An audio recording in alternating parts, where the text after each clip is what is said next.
Magandang umaga, ngayon po ay araw ng Martes, January 2, 2024. Update po muli sa lagay ng panahon. Ayon sa Pag-asa, Northeast Monsoon ang nakakaapekto sa Northern at Central Luzon. Easterlies naman ang nakakaapekto sa nalalabing bahagi ng ating bansa. Wala namang bagyo o low pressure area na minomonitor sa loob po ng ating PAR na maaaring makaapekto sa ating panahon. Ngayong araw dahil po sa easterlies ang Caraga, Davao Region, Northern Mindanao, Sacsayhuaman, Zamboanga Peninsula, Lanao del Sur at Maguindanao, asahan na maulap na kalangitan na may kalat-kalat na pagulan at thunderstorms.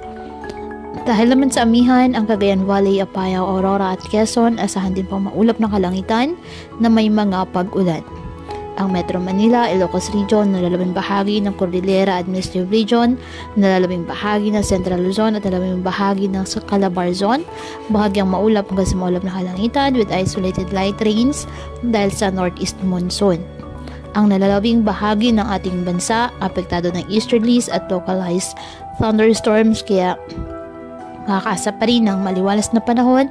May tsansa na lamang ng bagyang maulap hanggang sa maulap na kalangitan with isolated rain showers or thunderstorms. Kaya patuloy po na pinag-iingat ang ating mga kababayan sa banta ng mga pagbaha at pag-uho ng lupa at ugaliin na magdala palagi ng payong o kahit anumang panangga sa ulan sa tuwing lalabas ng ating mga tahanan. At yan po muna ang update sa lagay ng panahon ngayong araw. Muli patuloy po tayo na mag-ingat at palaging tandaan, God loves you. Stay safe and God bless.